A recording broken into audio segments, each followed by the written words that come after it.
the best DAP in the world? I think so. And let me tell you about it. Hey, awesome friends. I am Awesome Danny, and welcome back to the channel. Today, I want to talk to you about a digital audio player. Yeah, so not the usual IEMs or whatever, but an actual audio device. And that would be this guy right here. This is the HiBy R4, which is, like I mentioned, a digital audio player. So this was sent out by HiBy for review.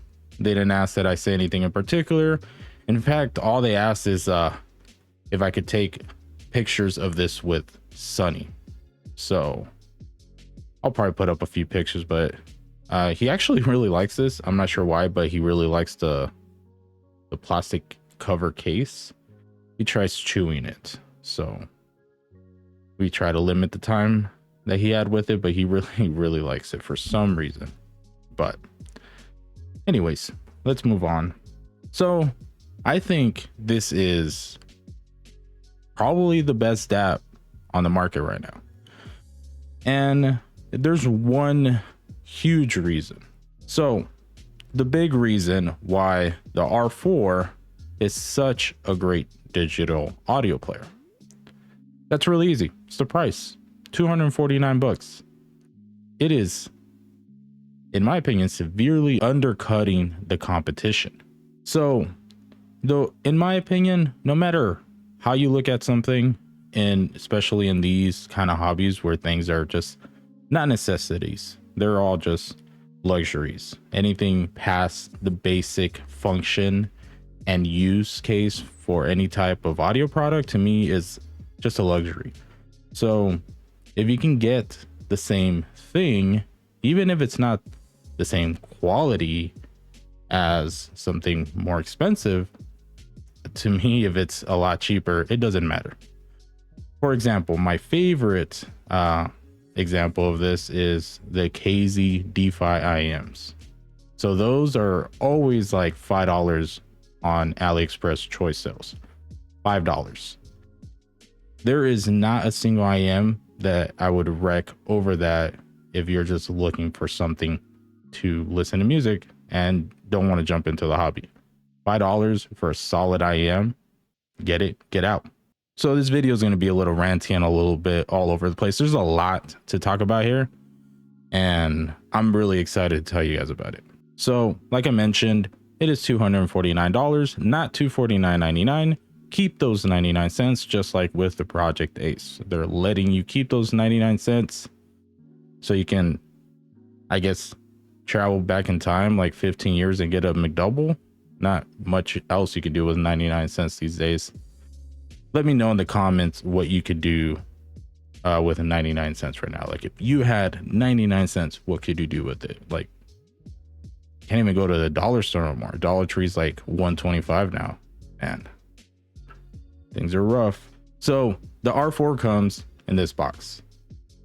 I like the box. Presentation was nice. You know, it just slides out, color coded with the color of the DAP. I got the one with the orange accents, as you can see, because it matches Sunny. So box slides out. You're greeted pretty much right away with the R4. There is a pre-applied screen protector, and then there's an extra one in the box as well. You have the R4 itself. Under that, you have the protective case and some paperwork, and then there's a charging cable in there. That's pretty much it. Not much as far as the extra accessories go, just basic necessities, but it did step up where I felt a little bit lacking, I guess, with the M300, since the M300 didn't come with the case. And I guess the extra screen protector is nice. I just like that it's pre-applied. I don't know about you guys, but I hate putting on screen protectors on devices. They always feel like they're not right. And if somebody else does it and it's not right, well, it's not my fault. It's their fault. You know, I don't like being held accountable. So let's get started with the device itself. Let's go over the physical attributes. So with the case on, it's just a bit under 3 inches wide and about 1 inch thick. And for the length, it's just a little bit over 5 inches. So it felt very familiar in the hand.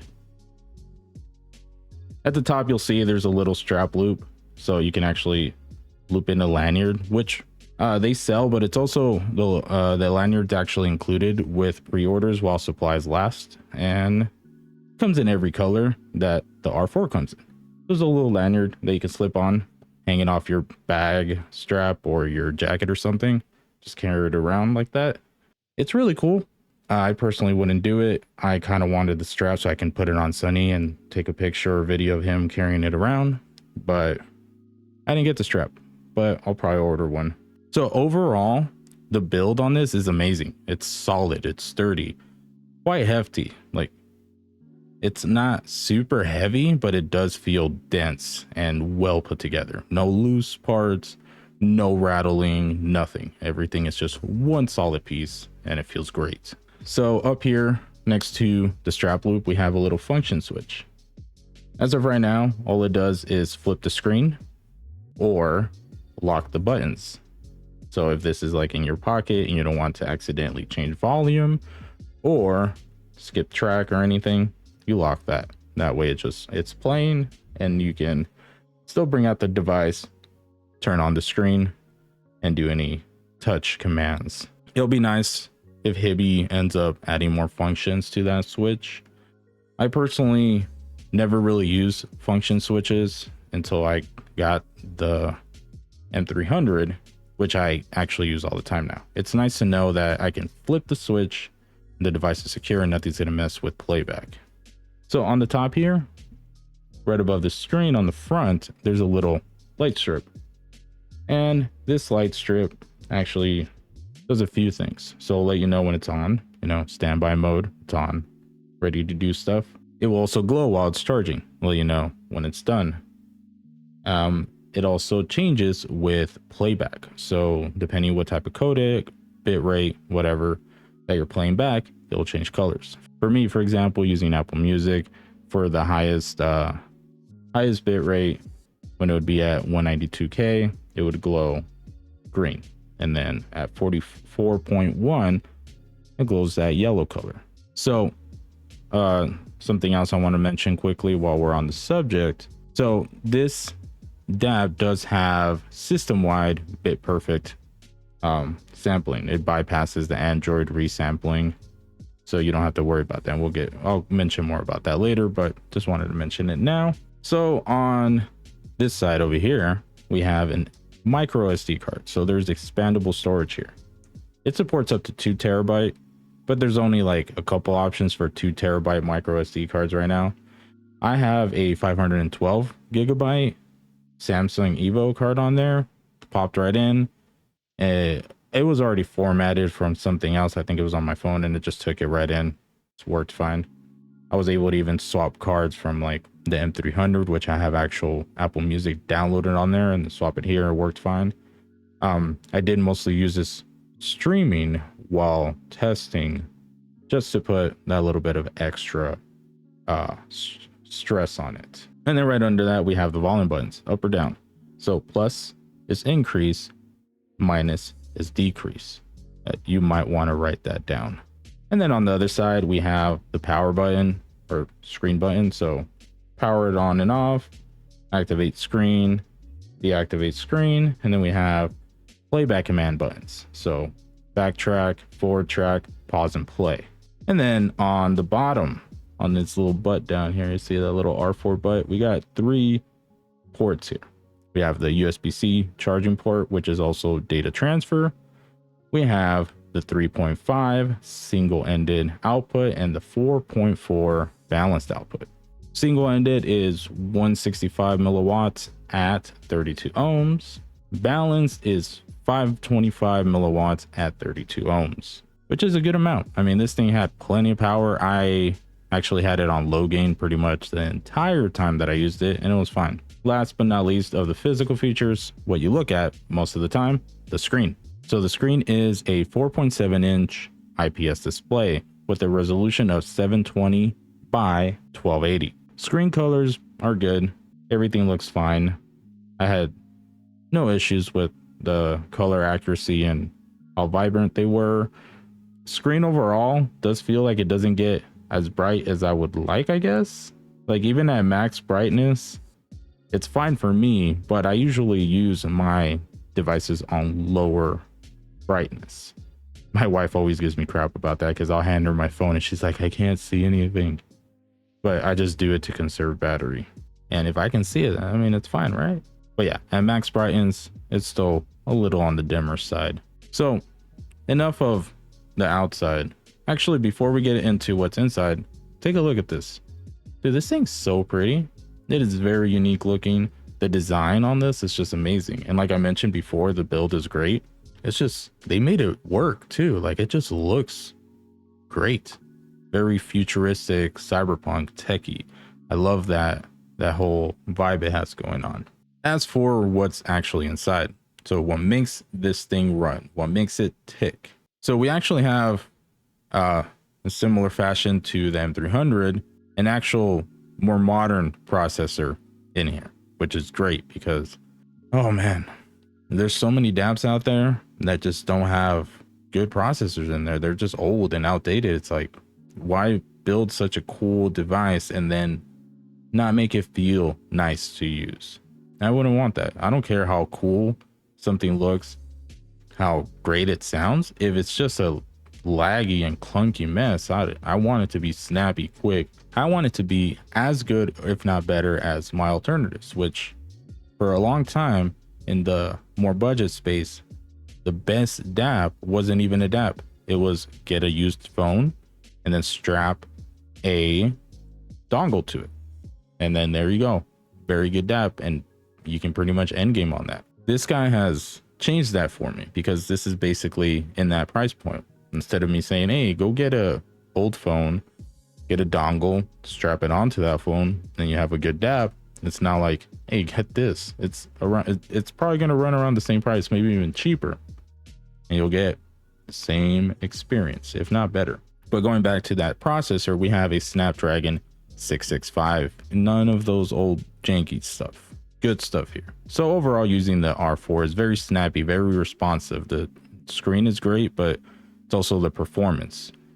Those things go hand in hand. You have a good responsive screen, and then you have a processor to back it up. It makes the use on it feel more seamless, more flawless, and more streamlined. The R4 is running a open Android system with a few custom HiBy implementations, which there's some cool stuff in there. We'll touch on that in the features, but again, a good option here with the Android system. It's not the newest, but it is very new and supports a lot of current stuff. Like for example, my Apple Music still supports lossless on here. Some of the older DAPs do not. If they can't update to a more, modern version of Apple Music, it doesn't support lossless, which really sucks. Not to mention some DAPs, and this is again if you're an Apple Music user, some DAPs recently were kicked off of Apple Music because Apple decided to not support rooted, one of those two, the bad one. They decided to remove support for those devices. So for example, on my Basso, this guy over here, my Basso DX170 can't use Apple Music no more because Apple's like, we don't want to support whatever this is, which sucks. As for the sound in this guy has 4 DAC chips in there. Not 1, not 2, not 3, but 4. 4 whole ass DAC chips in here. And all 4 of them are ESS chips. I love ESS chips. That sound, it's usually my preferred DAC chip in a lot of my sources because it's just that cleaner, a little bit more analytical and sterile DAC. Makes it so that everything else can shine, whatever your ear tips, your cable, your IM, let it do its job, let the source be as clean as possible, let everything else do their thing. The R4 also has Wi-Fi and it supports both 2.4 gigahertz and 5 gigahertz. For those of you that don't know what the difference is, in my experience, 2.4 gigahertz is slower, just a little bit more reliable over longer distances. And then the 5 gigahertz is just going to be faster, but can cut out a little bit easier with, obstacles or distance. So better performance with the 5, more reliable performance with the 2.4. And we also have Bluetooth 5.2. The R4 has 3 gigabytes of RAM and 32 gigabytes of onboard memory. Again, you still have the expandable memory. So I really recommend that you just throw in an SD card and keep the onboard memory for like file updates and stuff. That way you don't have to worry about filling out 32 gigs quickly, because that can happen. And the battery is a 4500 milliamp hour battery. So it is bigger than the HiBy M300's battery, which was what, 2000 milliamp hours, but there's a lot more going on here. It actually ends up being about the same battery life. So those of you guys that were thinking, hey, maybe this is a battery life upgrade, kind of is, kind of isn't, because it really depends how you use it. Because when I was pushing it streaming only, using balanced output at like medium gain, I never had to use high gain. In fact, I could have just gotten by with low gain, but I just put at medium gain, just, you know, give us more of an average estimation. I was getting about 12 to 15% battery life every hour, which was okay. It didn't feel like it was too quick. I wish it was more, but again, that's not even the usual use case that I'm going to have for this. Like, I'm going to have local files. I'm going to keep it offline. I'm only going to bring it online to update stuff and download more stuff. And then usually it's going to be either 3.5, or if it's an IEM, 4.4, I guess, if I need to, or if I don't want to change the cable. But I should be able to pull more battery life out of that. All right, so I want to go over a few of the features, a little bit of tricks that this thing has up its sleeve, because there is a few little extra quirks that make this, you know, more unique. It does come pre-installed with a lot of HiBy stuff. Usually, like, I don't really go for, you know, brand or store default stuff, but HiBy's software and plugins and little features are actually really good, and they're very usable. Way more than like anything I would use myself. But I mean, you guys might be able to, you know, pull more of those features to use. For me personally, it's too much. Like, they over delivered, and that's basically the entire thing here. Like, this product just over delivers by a lot. But again, going into those features, we have the HiBy music player, which is great. It works very well. So for all you guys that have local files, just dump them in there. Let the player scan for your local files, and you're ready to go. Like I mentioned before, there's also BitPerfect system-wide audio. That way there's no artifacts or anything introduced to your music. No Android resampling there, nothing messing with your files or your playback. Also, there's a cool thing on here. There's HiBy plugins. It's like free DLCs. They're just adding little random things, little extra features that you can activate or deactivate. Like, they'll make them available. There's not many right now. There's like 2 when I first got it. Then they added another one. I didn't really touch on them because it seemed like they were just focusing more on technical performance stuff, but I assume they're going to keep adding stuff, and just think of it as little free feature updates to spruce up your playback. So another HiBy feature that's included is HiBycast, which is basically screencasts. I actually ended up, because you know me, I have to do my emulators and I have to do my anime. So I actually ended up putting on anime on here, then screencasting it to my PC or my TV. Or if I was watching baseball, I've been, you know, actually keeping up with this year's baseball season. So whenever D-backs are playing, pop it on and just cast it somewhere if I need to. But I mean, think about all the other stuff you can do. Like, if you have a movie or some episodes of something you want to save on here, and then if you're somewhere else, hey, you don't have to worry about internet connection. Just screencast it over instead of streaming it or having to download it. You already have it ready to go.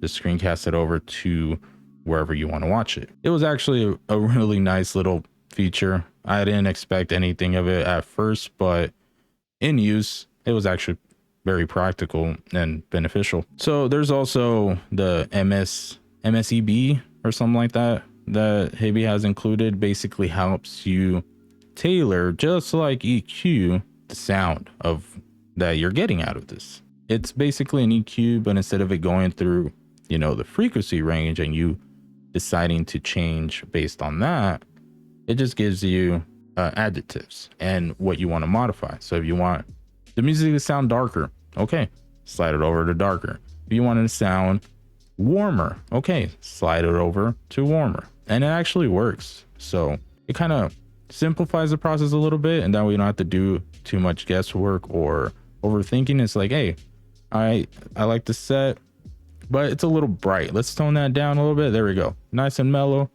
and let's go. Cool feature. I don't use it. I tend to be a purist. I like to keep things as they are, but again, you guys might like that. So I've had this now for a couple weeks now, a few weeks now, and I've been using it pretty much every day. It's become my main source for music. So just based off of my experience with it, overall, it's a very positive experience. The main thing is like, it's kind of heavy.